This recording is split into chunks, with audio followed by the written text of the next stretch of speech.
Hello everyone, I'm Noam the Nurse, and in this video I'm going to look upon being vegan from a nurse point of view. As humans, we obtain many of our very needed nutritions from meat, fish, milk products and egg, but as a vegan you no longer eat any of these food sources. So are you vegan or are you thinking about becoming a vegan? It's highly recommended that you see a nutritional expert. I'm now going to look upon 3 things that I, as a nurse, find important, and that is protein, iron, and calcium. Protein is the building block of our body and is used throughout, such as in muscle, cell structure, plasma, hormones, and so on. It's recommended that you eat somewhere between 0.8 grams of protein per kilo that you weigh, or 1.3 grams. 1 kilo is 2.2 pounds. If you have an inactive but healthy lifestyle, it is recommended that you eat 0.8 grams per day. But are you active or are you sick? It is recommended that you eat 1 gram per kilo that you weigh. Are you highly active? Have you been operated upon? Or are you severely sick? It's recommended that you eat 1.3 grams of protein per kilo that you weigh, or per 2.2 pounds. You have a high amount of protein in your bloodstream, and it is recommended that this amount is 34 to 48 grams per liter of blood. You have 5 to 6 liters of blood in your system, and that makes it approximately 200 to 220 grams of protein in your bloodstream. The protein in your bloodstream is highly necessary because through osmosis it prevents fluids from leaving your bloodstream. If your body do not receive enough protein through your diet, the protein in your blood will start to lower. One should also be aware that the body will try and protect its organs and its function by slowly eating away of the muscles. Does the amount of protein in your bloodstream get lower than the recommended doses, fluid will start accumulating in between your cells in your tissue instead of in your bloodstream. If the amount of protein gets lower than 25 grams per liter, you will start have visual side effects such as swollen feet, ankles and lower legs. When water starts accumulating in your tissue, it will increase the distance between the cells, and it will also increase the pressure around them. This will prevent the cells from receiving nutrition from the bloodstream, and it will also prevent them from getting rid of the things they no longer need. If you have water accumulated in your tissue over a long period of time, you will start seeing discoloration of your skin that looks like giant freckles. This is because that the cells no longer can get rid of the garbage that it is creating, and it will start accumulating in your skin. This condition will also make your tissue extremely fragile, and just the smallest trauma to your skin can create a scar. The problem is that fluid will then start leaking out through the scar and increase it in its size.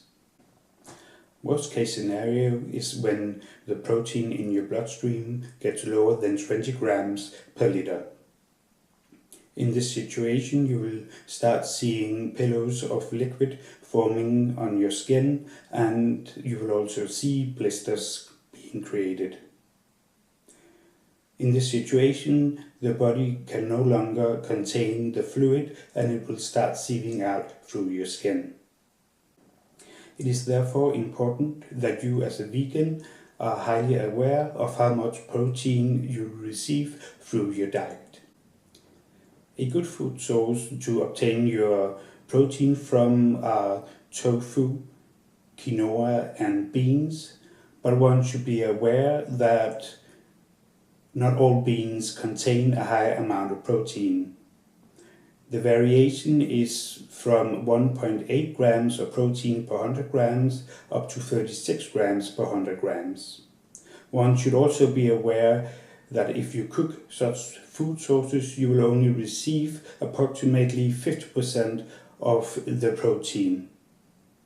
For example, if you want to obtain 75 grams of protein through eating quinoa alone, you will have to eat 1136 grams of cooked quinoa, that is 2.5 pounds. And now on to iron. Red blood cells are created in the bone marrow and they each contain 4 iron. The red blood cells transport oxygen around the body and each iron can bind 1 oxygen molecule.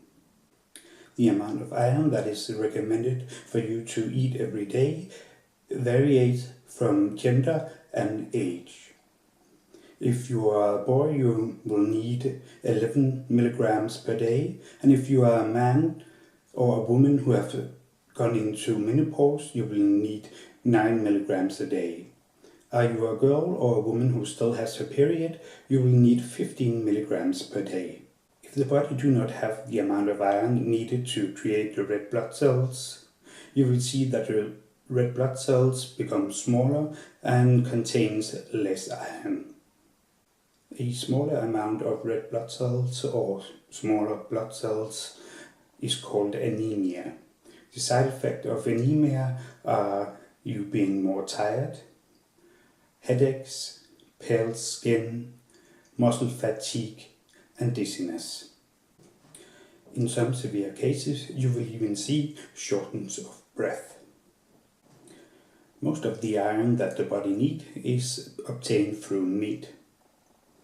This is simply because it is much harder for the body to obtain meat through vegetables.